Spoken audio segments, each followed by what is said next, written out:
Hello friends, स्वागत है आप सभी का ओआर स्टडी पॉइंट में। इस वीडियो में हम डिस्कस करते हैं द हिंदू एडिटोरियल हिंदी में। उसके अलावा जो भी इंपॉर्टेंट करंट अफेयर होता है हमारे एग्जाम की दृष्टि से, आईएएस पीसीएस एग्जाम की दृष्टि से, उसके बारे में हम इसमें कवर करते हैं। ये वीडियो रोज सुबह 10 बजे तक अपलोड कर दी जाती है। अगर कोई एक्सट्रीम कंडीशन नहीं बनती है तो हाँ, इधर एक दो दिन से वीडियो थोड़ा सा लेट आ रही है तो प्लीज उसके लिए माफ कर दीजिए। कुछ प्रॉब्लम चल रही है वो मैं आप लोग से शेयर नहीं करना चाहता, वो उसको वहीं रहने दीजिए। अब देखिए, यही होता है कि अगर प्रॉब्लम आती है तो बहुत सारे लोग टूट जाते हैं, रोना शुरू कर देते हैं कि यार क्या हो गया, मेरे साथ ही क्यों होता है। वहीं पे दूसरे तरीके के लोग होते हैं जो ये देखते हैं कि प्रॉब्लम तो आ गई है, उसको तो रोका नहीं जा सकता, अब उसका सॉल्यूशन क्या है उस पर फोकस करते हैं। तो यहाँ पे अब मेरे पास भी दो ही ऑप्शन रहता है कि जिस दिन प्रॉब्लम होती है उस दिन या तो मैं वीडियो ही ना डालूं, आप लोग को एक नोटिफिकेशन भेज दूं कि आज वीडियो नहीं आएगी। लेकिन उससे बेहतर मैं ये समझता हूँ कि 10 मिनट आधे घंटे अगर लेट भी आती है तो आए, लेकिन वीडियो आए जरूर, क्योंकि रेगुलरिटी टूटनी नहीं चाहिए। अगर ये एक दिन मैं नोटिस डाल दूंगा कि आज वीडियो नहीं आएगी तो फिर वो आदत पड़ जाएगी, फिर जब भी प्रॉब्लम होगी तो मुझे वो आसान लगेगा। इस वजह से ये वीडियो थोड़ा सा कभी कभी लेट हो जाती है, लेकिन आती जरूर है, ये जान लीजिए। वीडियो आएगी जरूर, आपका कोई भी करंट अफेयर, कोई भी टॉपिक छूटेगा नहीं, ये मेरी जिम्मेदारी है। चाहे जो हो जाए, चाहे जैसी भी हालत बने, ये वीडियो आएगी और आपका एक भी करंट अफेयर छूटने नहीं पाएगा आपके एग्जाम तक। आइए बिना किसी देरी के शुरू करते हैं आज का इंपॉर्टेंट डिस्कशन। पीडीएफ के लिए आप टेलीग्राम ग्रुप से जुड़े आइए, उसका नाम है वाई स्टडी पॉइंट, उसकी लिंक भी आपको डिस्क्रिप्शन बॉक्स में मिल जाती है। इस आर्टिकल में बात की जा रही है कि लोकसभा द्वारा क्या किया गया, तो जन्म और मृत्यु प्रमाण पत्र जो बनता है उससे संबंधित एक विधेयक पास किया गया। तो इस आर्टिकल में उसी के बारे में बात की जा रही है। तो उस बारे में हम देखते हैं कि वो विधेयक क्या है और इसके पहले कौन सा विधेयक था, किसको संशोधित करके ये विधेयक लाया गया, उसके बारे में हम यहाँ पे देखते हैं। लोकसभा ने जो विधेयक पारित किया उसका नाम क्या है, तो उसका नाम है जन्म और मृत्यु पंजीकरण संशोधन विधेयक 2023। अब यहाँ पे संशोधन लगा हुआ है तो इसका मतलब है कि इसके पहले इससे जुड़ा कोई ना कोई विधेयक था, उसी में संशोधन करके लाया गया है। तो उसके पहले कौन सा विधेयक था, उसके पहले जो विधेयक था उसका नाम था जन्म और मृत्यु पंजीकरण अधिनियम 1969। इसी के तहत जन्म और मृत्यु के विनियमन और पंजीकरण का प्रावधान किया गया था। अब यहाँ पे 2023 वाले में क्या किया गया, 2023 वाले में आपको डिजिटल जन्म प्रमाण पत्र का मार्ग प्रशस्त करता है, यानी आपको बर्थ सर्टिफिकेट चाहिए तो क्या है, ये डिजिटली आपको मिल जाएगा। आपको नगर पालिका, नगर पंचायत, ग्राम पंचायत, इन सब के चक्कर लगाने की जरूरत नहीं है, आपको प्रधान की सिफारिश करने की जरूरत नहीं है। आप जाइए ऑनलाइन कराइए और आप देखेंगे ये चीज अब तो हॉस्पिटल से ही होने लगी है। हॉस्पिटल में जैसे ही बच्चा पैदा होता है, बेबी पैदा होता है, चाहे उसी दिन चाहे अगले दिन क्या करते हैं हॉस्पिटल वाले खुद ही ऑनलाइन फॉर्म भर देते हैं, आपसे कुछ पैसे लेते हैं। उसके बाद क्या होता है कि कुछ दिन बाद आपको बुलाते हैं कि इस दिन हॉस्पिटल पे आ जाएगा, या कॉल करके कंफर्म कर लीजिएगा। उसके बाद आप जाइए वहां से बर्थ सर्टिफिकेट लेकर के आ जाइए। तो यही बताया जा रहा है कि यहाँ पे डिजिटली इसको दिया जाएगा जन्म प्रमाण पत्र को। अब इसका प्रयोग कहाँ कहाँ किया जा सकता है जन्म प्रमाण पत्र का, तो एडमिशन के लिए आप कर सकते हैं उसका यूज, उसके अलावा डीएल बनवाने, ड्राइविंग लाइसेंस बनवाने के लिए, उसके अलावा सरकारी नौकरी में कर सकते हैं, पासपोर्ट या आधार के लिए उसका यूज किया जा सकता है, वोटर आईडी के लिए किया जा सकता है, और विवाह का पंजीकरण करने के लिए भी इसका यूज किया जा सकता है।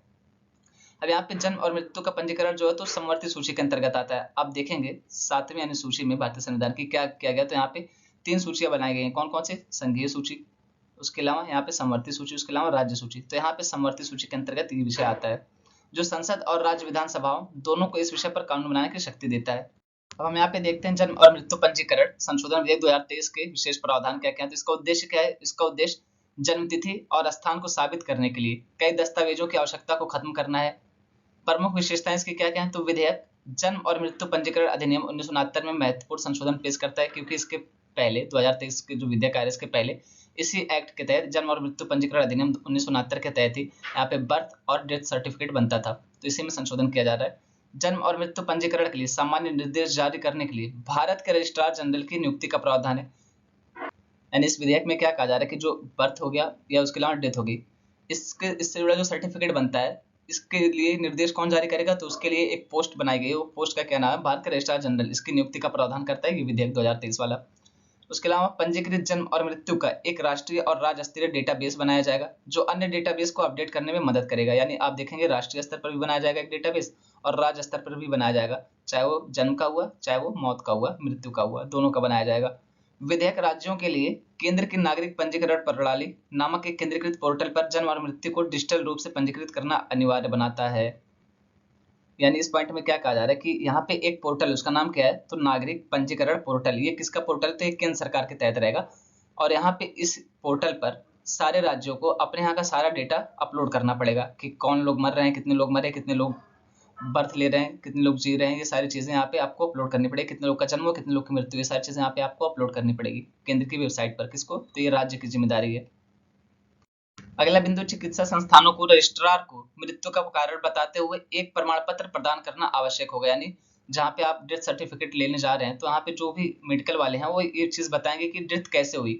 इसके लिए क्या करेंगे, तो रजिस्ट्रार जनरल, जो अभी भारत के रजिस्ट्रार जनरल की नियुक्ति का प्रावधान किया गया 2023 वाले विधेयक में, उनको ये कारण बताना होगा, उसके बाद यहाँ पे ये सर्टिफिकेट आपको वेरीफाई कर दिया जाएगा। इसकी प्रयोज्यता क्या है यानी इसकी उपयोगिता क्या है, तो ये सारी चीज़ें मैंने आपको पहले ही बता रखी है। कहाँ कहाँ पे इसका यूज होता है, डीएल में हो गया, एडमिशन के टाइम हो गया, सरकारी नौकरी में हो गया, विवाह के टाइम पे हो गया, वोटर आईडी बनवाने के समय हो गया, आधार बनवाने के समय हो गया, पासपोर्ट के समय हो गया। तो इसकी योग्यता या प्रयोज्यता जो कहते हैं, इसकी उपयोगिता क्या है, तो ये सारी चीज़ें यहाँ पे बताई गई हैं।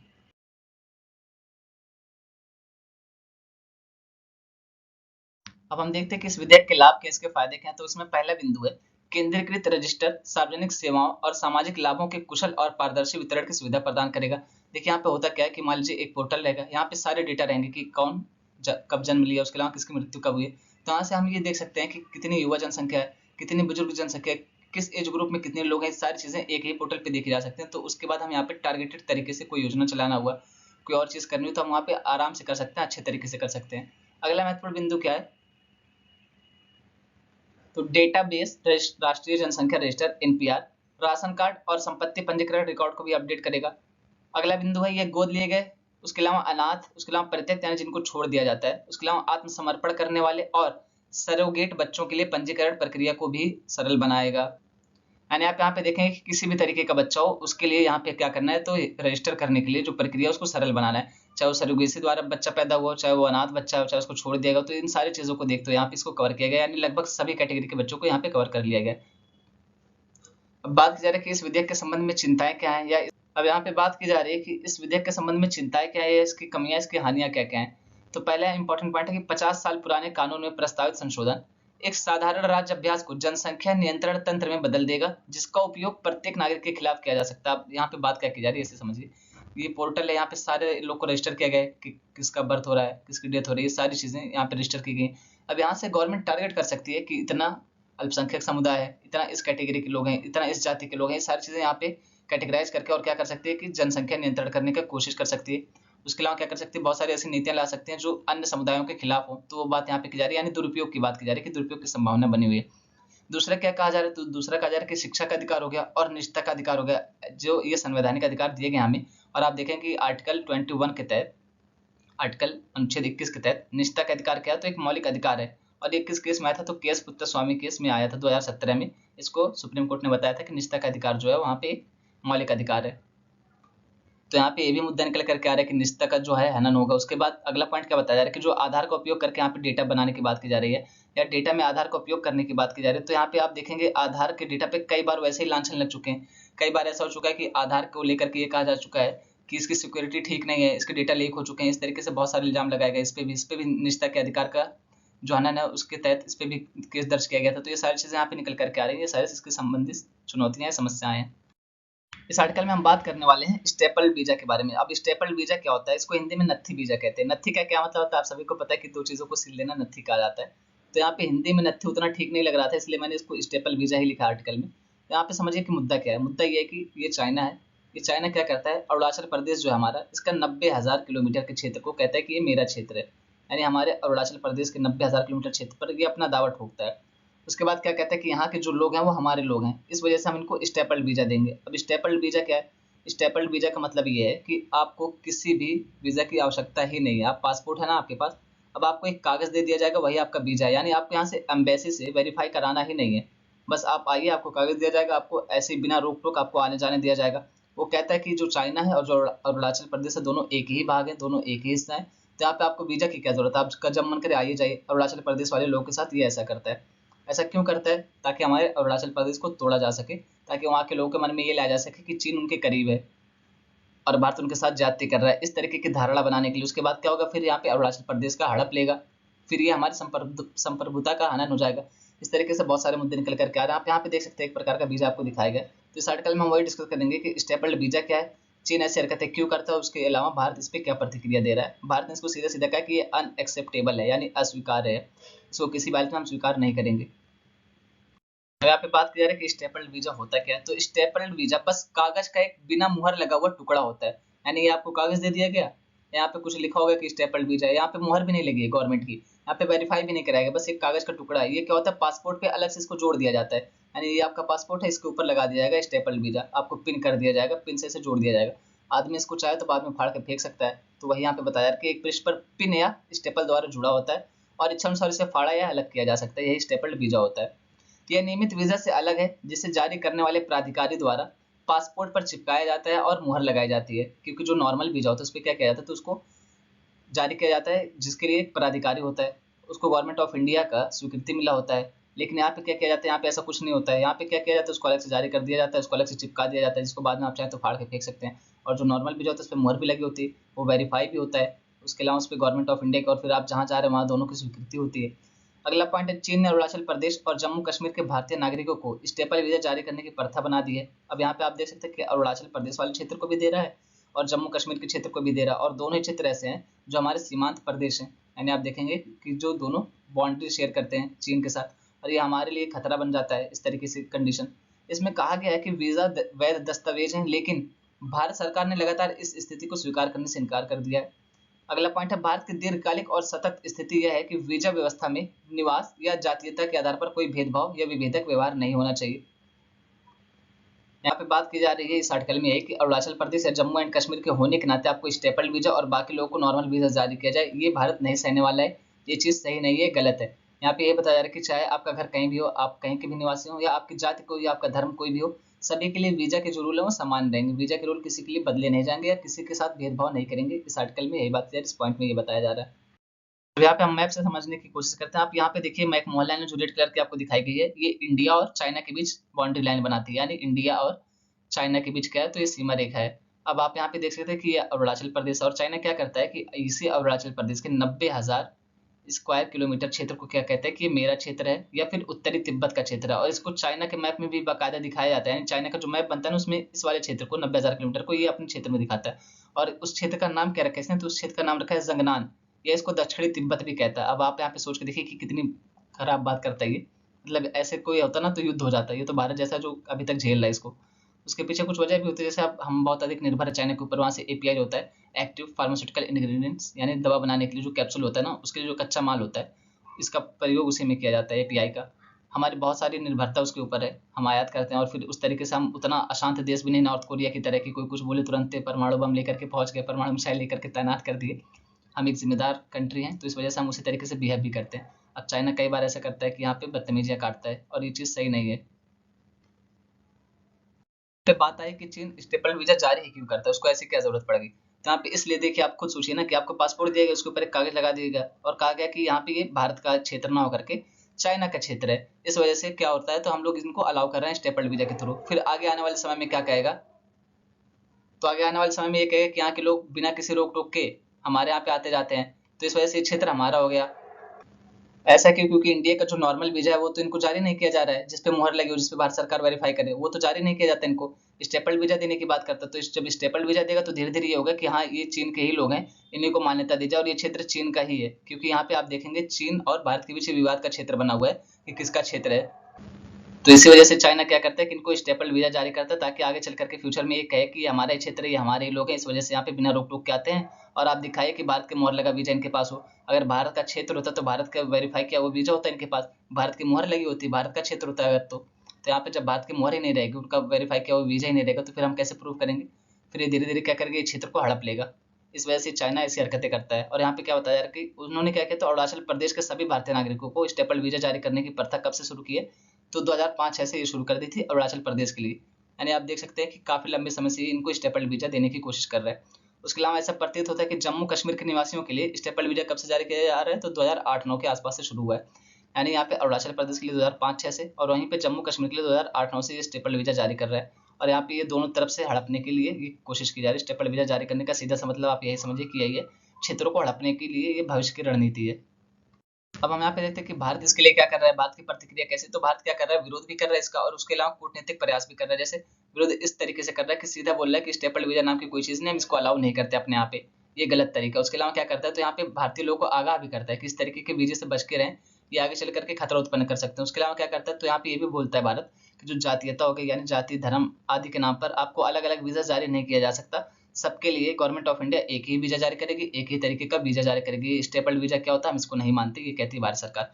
उसके अलावा संप्रभुता का दावा अगर आप देखेंगे तो भारत सरकार ये भी कहती है कि जो अरुणाचल प्रदेश का क्षेत्र है वो हमारा क्षेत्र है, हम उसको किसी भी तरीके से चीन को या किसी भी अन्य क्षेत्र को नहीं देने वाले। वो हमारा क्षेत्र है, वो हमारे लोग हैं, हम उनको छोड़ने वाले नहीं हैं, वो भारत के साथ ही रहेंगे। पे ऐसे क्षेत्रों को दिखाएगा जो लाइन ऑफ एक्चुअल कंट्रोल में विवाद के क्षेत्र बने हुए हैं। तो यहाँ पे ऐसे क्षेत्रों को आप देख सकते हैं, लद्दाख हो गया, उसके अलावा अरुणाचल प्रदेश हो गया, उसके अलावा हिमाचल प्रदेश के भी कुछ क्षेत्र ऐसे जिस पे विवाद बना हुआ है और ये रेड जोन में दिखाया जा रहा है। तो जैसे आप यहाँ पे देख सकते हैं नामखाचू हो गया, उसके अलावा आप देख सकते हैं तो डेमचोक हो गया, ट्रिग हाइट्स हो गई, इस तरीके से हिमाचल प्रदेश आप देख सकते हैं तो शिपकिला हो गया, इस तरीके से विवादित क्षेत्र बने हुए हैं। ये आर्टिकल हम सब के लिए बहुत इंपॉर्टेंट होने वाला है। ये एक न्यूज है, इसको शॉर्ट न्यूज टाइप आप कुछ कह सकते हैं। इसमें क्या बताया जा रहा है कि तो इंडिया के जो 2 अभी एयरक्राफ्ट हो क्या किए हैं, ऑस्ट्रेलिया में विजिट किए, उसी के बारे में यहाँ पे बात की जा रही है। अब हम यहाँ पे देखते हैं ऑस्ट्रेलिया का सामरिक कोकोस द्वीप समूह जहाँ पे अभी हमारे इंडियन एयरक्राफ्ट ने विजिट किया उसके बारे में। तो यहाँ पे क्या बताया जा रहा है, भारतीय नौसेना और भारतीय वायुसेना के विमानों ने हाल ही में दक्षिणी हिंद महासागर में ऑस्ट्रेलिया के कोकोस, इसी को किलिंग द्वीप समूह भी कहा जाता है, इसको आप देखेंगे क्या शॉर्ट फॉर्म है तो CKI, इसी का दौरा किया, जिससे हिंद महासागर में भारत और ऑस्ट्रेलिया की सेनाओं के बीच रणनीतिक पहुंच और अंतर संचालनीयता मजबूत हुई। अगला पॉइंट है भारत और ऑस्ट्रेलिया के बीच सहयोग कहाँ पे हुआ, तो CKI में क्या था, यहाँ पे एक ग्राउंड स्टेशन था, यानी जमीन के अंदर जो स्टेशन बनाया जाता है, उसके अलावा फॉरवर्ड ऑपरेटिंग बेस के रूप में। अब क्योंकि यहाँ पे हिंद महासागर में बनाया गया था, तो हिंद महासागर की सतह पे जो बनाया गया उसके अंदर बनाया गया, उसके बारे में बात की जा रही है ग्राउंड स्टेशन की। और फॉरवर्ड ऑपरेटिंग बेस के रूप में उपयोग के लिए CKI रनवे के नियोजित उन्नयन के साथ भारत के गगनयान मिशन के समर्थन तक फैला है। यानी ऑस्ट्रेलिया और भारत का सहयोग कहाँ पे, तो CKI द्वीप हो गया, वहाँ पे क्या है तो एक ग्राउंड स्टेशन हो गया, उसके अलावा फॉरवर्ड ऑपरेटिंग बेस के रूप में होगा, उसके अलावा क्या हो गया तो यहाँ पे CKI रनवे के रूप में होगा, उसके अलावा क्या होगा तो गगनयान। इन सारे क्षेत्रों में ऑस्ट्रेलिया और भारत का सहयोग है, यहाँ तक इन दोनों का सहयोग फैला हुआ है, उसके बारे में बात की जा रही है। अगला पॉइंट है दोनों देश समुद्री क्षेत्र जागरूकता और पनडुब्बी रोधी युद्ध को बढ़ाने पर भी ध्यान केंद्रित कर रहे हैं और वे ऑस्ट्रेलिया में जापान और अमेरिका के साथ आगामी मालाबार बहुपक्षीय नौसैनिक अभ्यास में भी भाग लेंगे। अब आप यहाँ पे देखेंगे जो क्वाड समूह है इसमें कौन कौन से 4 देश हैं, तो यहाँ पे हो गया ऑस्ट्रेलिया, जापान, उसके अलावा USA और यहाँ पे हो गया इंडिया। तो ये 4 देश जो हैं ये लोग मिलकर के क्या करते हैं तो मालाबार युद्ध अभ्यास करते हैं, उसी के बारे में यहाँ पे बात की जा रही है कि इसमें भाग लेने वाले हैं। अगला पॉइंट है सैन्य जुड़ाव का उद्देश्य क्षेत्र में निगरानी और प्रतिक्रिया क्षमताओं को बढ़ाना है, विशेष रूप से हिंद महासागर में चीनी नौसेना की बढ़ती उपस्थिति के जवाब में। यानी जो हमारा इंडियन ओशियन है यहाँ पे आप देखेंगे चीन क्या कर रहा है, बहुत आक्रामक हो रहा है, उसी से निपटने के लिए उसको जवाब देने के लिए यहाँ पे क्वाड जैसा समूह भी लाया गया। उसके अलावा इंडिया और ऑस्ट्रेलिया काम कर रहे हैं, उसके अलावा इंडिया और जापान भी इस क्षेत्र में काम कर रहे हैं, तो वही बात यहाँ पे की जा रही है। इस आर्टिकल में हम बात करने वाले एक योजना के बारे में। उस योजना का नाम क्या है, तो उस योजना का नाम है प्रधानमंत्री यशस्वी योजना। अच्छा, यशस्वी आप सब भी होंगे, यशस्वी जायसवाल भाई साहब बहुत छा गए हैं IPL में, तो यहाँ पे उस वाले यशस्वी की बात नहीं की जा रही जो छा गए, यहाँ पे बात की जा रही यशस्वी योजना के बारे में। तो उसके बारे में हम यहाँ पे देखते हैं कि योजना क्या है, किसके लिए है, इसका प्रावधान क्या है, वो सारी चीजें हम यहाँ पे देखने वाले हैं। अब हम यहाँ पे देखते हैं कि योजना कौन सा मंत्रालय की, तो यहाँ पे बात की जा रही है सामाजिक न्याय और अधिकारिता मंत्रालय की योजना है। कौन कौन से लोग को इनमें कवर किया गया, तो ये अन्य पिछड़े वर्ग यानी कि OBC हो गए, SC हो गए, विमुक्त लोग हो गए, खाना बदोश और अर्धघुमंतु जनजाति जिनको DNT भी कहा जाता है, और उसके अलावा आर्थिक रूप से पिछड़ी जाति के जो छात्र हैं उनके लिए योजना लाई गई है। और यहाँ पे PM यशस्वी योजना का पूरा नाम क्या है, तो PM young achievers scholarship award scheme for vibrant India, इसका पूरा नाम है PM यशस्वी योजना का। अब इस योजना के प्रमुख घटकों में क्या क्या है, तो उसके बारे में हम देखते हैं। यहाँ पे OBC, EBC और DNT छात्रों के लिए प्री मैट्रिक छात्रवृत्ति, और इन्हीं के लिए क्या है तो पोस्ट मैट्रिक छात्रवृत्ति। मैट्रिक क्या होता है 10th लेवल तक, उसको मैट्रिक कहा जाता है, तो 10th के पहले की और 10th के बाद की भी छात्रवृत्ति इनको दी जाएगी। उसके अलावा OBC, EBC और DNT छात्रों के लिए शीर्ष श्रेणी की स्कूली शिक्षा। उसके अलावा OBC, EBC और DNT छात्रों के लिए शीर्ष श्रेणी की कॉलेज शिक्षा, स्कूली शिक्षा और कॉलेज शिक्षा दोनों को कवर किया गया इसमें। उसके अलावा OBC बालक बालिकाओं के लिए छात्रावास का निर्माण, यानी यहाँ पे जो छात्रावास बनेगा, हॉस्टल्स बनेगा, किसके लिए रहेगा, तो OBC बालक बालिकाओं के लिए रहेगा। ये जो EBC है इनके लिए नहीं रहेगा, DNT के लिए नहीं रहेगा, ये चीज आप ध्यान में रखेंगे। और यहाँ पे आप देखें कि स्कूलिंग लेवल से लेकर के कॉलेज लेवल पर सारे लेवल पर ये आपको कवर करेंगे। एक तरीके से आप कह सकते हैं कि स्टूडेंट के लिए, छात्रों के लिए योजना है जो छात्रों को नेक्स्ट लेवल पर लेकर के जा रही है, जो छात्रों को पढ़ाने के क्षेत्र में काम कर रही है, इसलिए योजना को लाया गया। और कौन से मंत्रालय के तहत लाया गया, तो आप उसको ध्यान में रखेंगे, सामाजिक न्याय और अधिकारिता मंत्रालय के तहत लाया गया इसको। अब यहाँ पे हम देखते हैं कुछ वन लाइनर या फैक्चुअल टाइप के करंट अफेयर्स जो डायरेक्टली आपसे वनडे एग्जाम में स्टेट बेसिस में पूछ लिए जाते हैं। तो इसमें पहला पॉइंट क्या है, नया सवेरे योजना के तहत 1,20,000 अल्पसंख्यक छात्र लाभान्वित हुए। ये कौन से मंत्रालय की योजना है, तो ये अल्पसंख्यक मंत्रालय की योजना है। किस लिए लाई गई, तो जो अल्पसंख्यक समुदाय के बच्चे हैं वो कॉम्पिटिटिव एग्जाम की तैयारी कर सके, उसके लिए लाई गई है। अगला पॉइंट है उत्तर प्रदेश सरकार क्या करेगी, तो सभी नगर निगमों में पशु जन्म नियंत्रण केंद्र स्थापित करेगी।